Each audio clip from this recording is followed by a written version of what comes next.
नमस्कार, खबरों की खबर में आपका स्वागत है। दिल्ली की स्थिति काफी चिंताजनक बनी हुई है। वो इसलिए क्योंकि कानून के रखवाले ही गुंडों की तरह सड़कों पे मारपीट कर रहे हैं।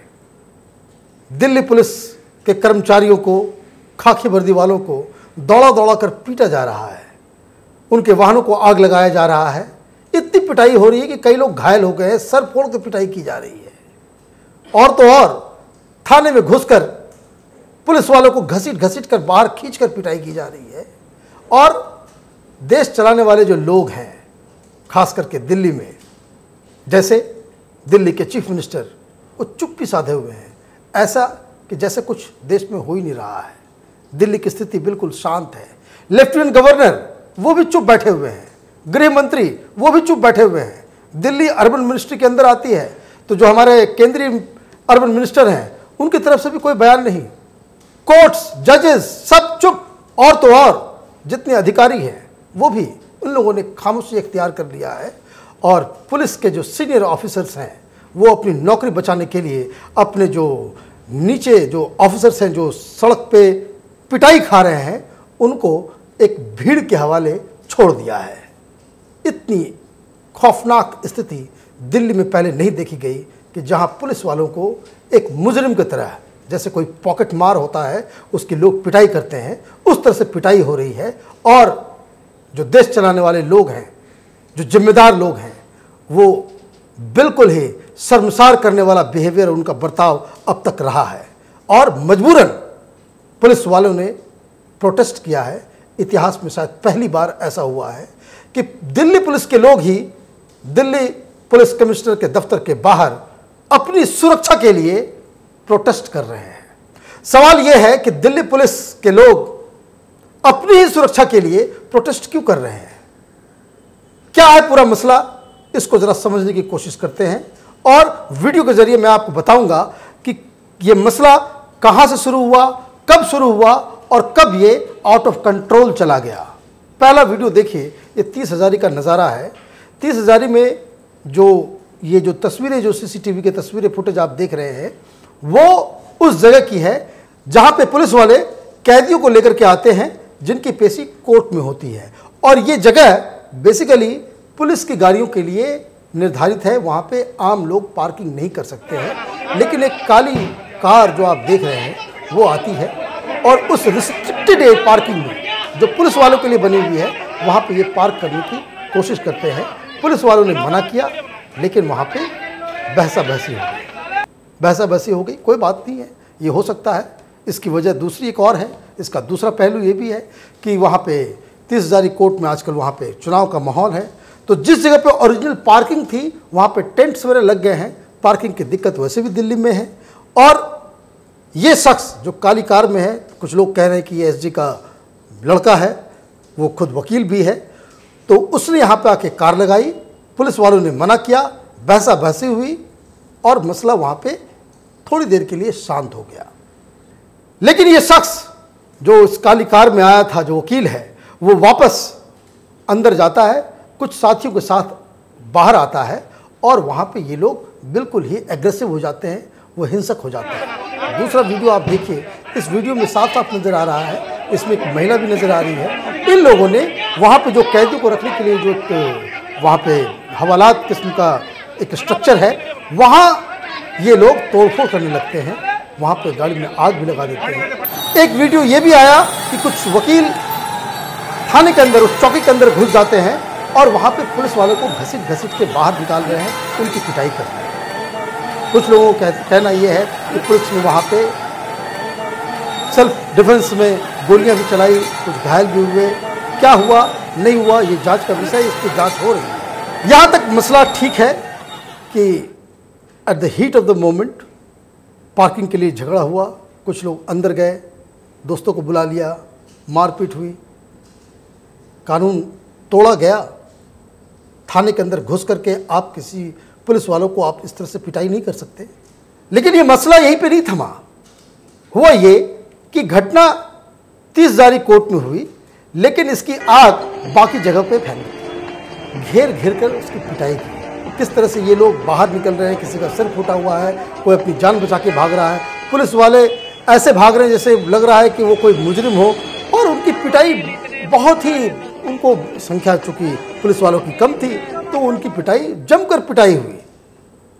इतना नहीं, इस वीडियो को देखिए, एक पुलिस वाला सड़क पे गुजर रहा है, उसे 4 वकीलों ने मिलकर उसके घेर लिया और उसे मोटरसाइकिल के ऊपर ही उसकी पिटाई शुरू कर दी। एक शख्स हेलमेट से उसकी गाड़ी पे मार रहा है।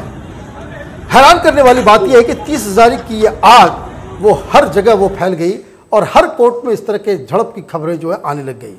पुलिस वालों को जहां भी ये लोग देखते उनकी पिटाई कर देते। अब सवाल ये है कि ये कोई एक समय की बात हो तो समझ में आता है, 3-4 दिनों से ये मसला जो है वो चला आ रहा है। न चीफ मिनिस्टर ने कुछ कहा, न केंद्रीय सरकार की तरफ से कोई बात आई, न पुलिस महकमे के जो आला अधिकारी हैं उन्होंने कुछ कहा। इन लोगों को बाकायदा इसको कह सकते हैं कि कोर्ट के वकीलों के सामने इन लोगों को छोड़ दिया गया कि भाई आप पिटते रहो। यहां एक और बात हुई, सुप्रीम कोर्ट ने इस मामले का खुद ब खुद संज्ञान लिया और एक स्ट्रक्चर उन्होंने पास कर दी। पुलिस वालों को लगता है, और जो सही लगता है, कि ये बाकायदा एक तरफा फैसला जो है हाई कोर्ट की तरफ से आया है जो उनके फेवर में नहीं है। कम से कम को पूरी बात सुननी और समझनी चाहिए, और ये मसला क्यों बिगड़ा नहीं बिगड़ा ये जांच का विषय भी हो सकता है, क्योंकि वीडियो जो नज़र आ रहे हैं तो साफ नज़र आ रहा है कि वकीलों के द्वारा बाकायदा बहुत ही नियम कानून को तोड़े गए हैं। एक तो आपने आगजनी की, मारपीट की, प्लस आप पुलिस के जो दफ्तर है, चौकी है, थाना है, उसमें घुस कर आप जो है वो पिटाई कर रहे हैं। तो ये कई सारे काम जो हुए, लेकिन पुलिस के साथ कोई खड़ा नहीं हुआ। और हाई कोर्ट का जब ये आदेश आ गया तो सब चुप हो गए। लेकिन जिस आदेश के बाद जो लगातार तमाम किस्म की घटनाएं और जो वीडियोस आते गए, जिसमें आप साफ साफ देख सकते हैं कि पुलिस वालों की पिटाई हो रही है, खुलेआम उनको दौड़ा दौड़ा करके पीटा जा रहा है, मारा जा रहा है। और मजेदार बात क्या है कि इन सब वीडियोस में आप एक चीज देखिए, मार्क करने वाली बात, कि पुलिस कहीं पे भी एग्रेसिव नजर नहीं आ रही है। अगर हाई कोर्ट को इस फैसले में, जैसे पहले दिन के इंसिडेंट में उन्होंने सुमोटो इस मामले का जो संज्ञान लिया, उसी तरीके से हाई कोर्ट को जो पुलिस के साथ, जो बर्बरता के साथ जो वकीलों ने व्यवहार किया है, उस मसले को भी संज्ञान में लेना था। हाई कोर्ट ने नहीं लिया, और इसलिए पुलिस वालों को लगता है कि वो बाकायदा जो है बिल्कुल हेल्पलेस हो गए हैं, उनको कोई मदद करने वाला नहीं है, न सरकार उनके साथ है, न अधिकारी उनके साथ है। इसलिए ये आज जो प्रोटेस्ट जो हुआ कमिश्नर ऑफ पुलिस के दफ्तर के सामने, वो अपने आप में ऐतिहासिक है। मामला सिर्फ पुलिस और वकीलों की झड़प का नहीं रहा। कुछ ऐसे वीडियोस भी आए जिसमें साफ साफ नजर आ रहा है कि वकीलों की तरफ से आम पब्लिक के ऊपर भी बाकायदा उनको परेशान किया गया, उनको दौड़ाया गया, उनकी बाइक को तोड़ा गया, और कई जगहों पे ये भी खबर आई कि ऑटो वालों के साथ जो है बहुत ज़्यादा ही मार पिटाई वकीलों ने की है। कुछ ऐसी भी खबरें आई कि जहाँ पे मीडिया के ऊपर भी हमला बोला गया। तो कहने का मतलब ये है कि ये मसला एक ऐसा लग रहा है कि कानून के जानने वाले लोग, वकील, इन लोगों ने ये समझ लिया कि वो कुछ भी कर सकते हैं और उनका कोई कुछ बिगाड़ नहीं सकता। और ऐसा अभी तक हो भी रहा है, क्योंकि आप देखिए 20 से ज़्यादा व्हीकल्स जो है पुलिस के, उसे आग के हवाले कर दिया गया। कई सारे पुलिस वालों को घायल किया गया, मारपीट, सड़क जाम से लेकर के आम पब्लिक को भी इन लोगों ने परेशान किया, लेकिन अभी तक एक भी गिरफ्तारी नहीं हुई है। वीडियोस हैं, सबूत है, सब कुछ है, चश्मदीद लोग हैं, पुलिस तैयार है, लेकिन फिर भी अभी तक एक भी व्यक्ति के खिलाफ न कोई केस दर्ज हुआ है, ना ही किसी को गिरफ्तार किया गया है। कम से कम हाई कोर्ट को, सुप्रीम कोर्ट को या पुलिस महकमे के आला अधिकारियों को इतनी तो हिम्मत दिखानी चाहिए कि जिस व्यक्ति ने इस पूरे चीज़ को शुरू किया है, कम से कम वो तो हवालात के पीछे होता। वो लोग जो थाने के अंदर आकर के आगजनी कर रहे थे, थाने के अंदर घुस करके वर्दी वाले लोगों को, जो आदमी वर्दी पहना वो उसको जमीन पर लिटा लिटा के जिसकी पिटाई कर रहे थे, उनके खिलाफ तो कार्रवाई होनी चाहिए थी। कम से कम उनको तो गिरफ्तार करके उन्हें तिहाड़ भेजना चाहिए था, लेकिन कोई कुछ नहीं बोल रहा है।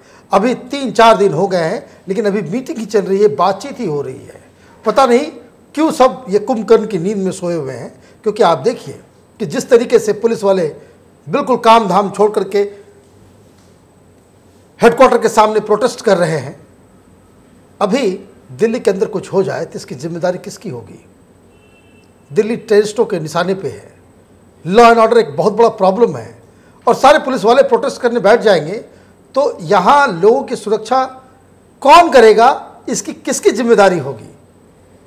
नेताओं के, अधिकारियों के, जजेस और हाई कोर्ट्स के चुप बैठने से क्या ये मसला सॉल्व हो पाएगा? इससे भी बड़ी बात यह है कि ये जो मसला अभी जो शुरू हुआ है, हम लोग तो आज तक ये देखते आए थे कि चाहे ट्रैफिक पुलिस हो या आम पुलिस वाले हो, वकीलों के साथ काफ़ी रियायतें, उनका बर्ताव जो है काफ़ी रियायत के साथ होता था। कभी उन्हें न चालान दिया जाता था, न कभी उन्हें पनिश किया जाता था किसी चीज़ के लिए। एक अलग तरह का कोऑर्डिनेशन था। ये भी हमने सुना कि बहुत बार ये पूरा का पूरा नेटवर्क, लोगों को तंग करने का नेटवर्क, जिसमें पुलिस और वकील एक साथ मिल करके लोगों को तंग किया करते थे, लेकिन आज यही लोग आमने सामने हैं। और पुलिस की तरफ से कुछ डिमांड्स दी गई हैं, और कुछ ऐसे डिमांड्स हैं जो काफ़ी खतरनाक हैं। जैसा कि हेडक्वार्टर के सामने जो लीफलेट बांटा जा रहा है, उसमें पहला डिमांड यही है, ये इतने नाराज़ हैं जजेस से कि उन्होंने दिल्ली पुलिस की तरफ से इन लोगों के जो प्रोटेस्ट कर रहे हैं, उन्होंने मांग की है कि जितने भी जजेस हैं किसी भी लेवल के, जिनको सुरक्षा मुहैया किया गया है, वो दिल्ली पुलिस के लोग उन्हें सुरक्षा मुहैया कराना बंद कर दें।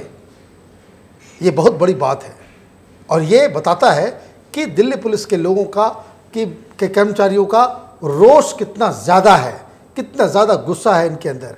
कुछ ऐसे पोस्टर्स लेकर के ये लोग घूम रहे हैं कि we are also human beings. ये बात तो वाकई, क्योंकि मुझे मालूम है कि दिल्ली पुलिस एक इस तरह की पुलिस है कि ये लोग न पर्व त्यौहार देखते हैं, न कुछ करते हैं। इनकी ड्यूटीज़ जो है लगातार 48-48 घंटे, 3-3, 4-4 दिन तक ये लोग घर नहीं जा पाते हैं। संख्या कम है, इसके बावजूद दिल्ली की जो लॉ एंड ऑर्डर सिचुएशन है वो आम शहरों से बेहतर है। हर जगह आप देख सकते हैं इस चीज़ को। एक और पोस्टर जो पुलिस वाले लेकर के घूम रहे हैं, हाउ इज़ द जोश, लो सर। अगर पुलिस महकमे का अगर पूरा साख, उनकी इकबाल को ही अगर आप ख़त्म कर देंगे, अगर इस तरीके से आप उसे सड़कों पे दौड़ा करके उनकी पिटाई करेंगे।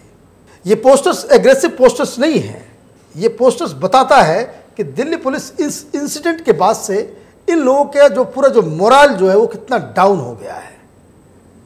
इनकी साख जो है बिल्कुल आपने मिटा दी है। सोशल मीडिया का ज़माना है, अब इन पुलिस वालों से कौन डरेगा? अगर आप इस तरीके से सड़कों पे पुलिस वालों को दौड़ा करके मारेंगे और उसके बाद फिर आप ये कहेंगे कि भाई लॉ एंड ऑर्डर को इन्फोर्स करें, जो चोर उचक्के हैं, जो स्नैचर्स हैं, वो पुलिस से डरे, फिर कौन डरेगा? कोई नहीं डरेगा। और ये सब घटनाएं किससे हो रही है? ये मसला किसके साथ हो रहा है? वैसे लोग जो कानून के ज्ञाता हैं, जो लोग कोई चोर उचक्का बदमाश गुंडा हो जिसे कानून की जानकारी नहीं हो, अगर वो उससे कुछ गलतियां होती है तो 1 मिनट के लिए आप ये भी कह सकते हैं कि भाई ये इसे कानून का कोई पता नहीं है। लेकिन ये जो गुंडागर्दी जो दिल्ली के सड़कों पे हमने देखा, ये तो वो लोग कर रहे हैं जो कानून के ज्ञाता हैं, जो कानून को इन्फोर्स करते हैं, लोगों को समझाते हैं कि देश का कानून क्या है। तो इस हिसाब से अगर आप ये कहें तो इनका गुनाह और भी कहीं ज़्यादा है। पार्किंग से उठा हुआ ये मसला अगर उसको वहीं पे ख़त्म कर दिया गया होता, पुलिस से बहस हुई होती, मारपीट भी हुई होती, तो उसका एक कानूनी तरीका था जिससे उसका निपटारा किया जा सकता था। गैंग बना करके एक लुम्पेन और गुंडों की तरह आप धावा नहीं बोल सकते, आप थाने पे हमला नहीं कर सकते। तो आप देखते रहिए ओपिनियन पोस्ट इंटरनेट टीवी। हमारे वीडियोस को लाइक कीजिए, शेयर कीजिए और हमारे चैनल को सब्सक्राइब कीजिए। अगर आपको हमारा वीडियो पसंद आया हो तो इसे लाइक करें, हमारे चैनल को सब्सक्राइब करें और हाँ, बेल आइकन दबाना ना भूलें ताकि आप तक हमारे वीडियो की नोटिफिकेशन पहुंचती रहे। आप अपना सुझाव हमें कमेंट बॉक्स में दे सकते हैं। हमारे साथ जुड़ने के लिए शुक्रिया।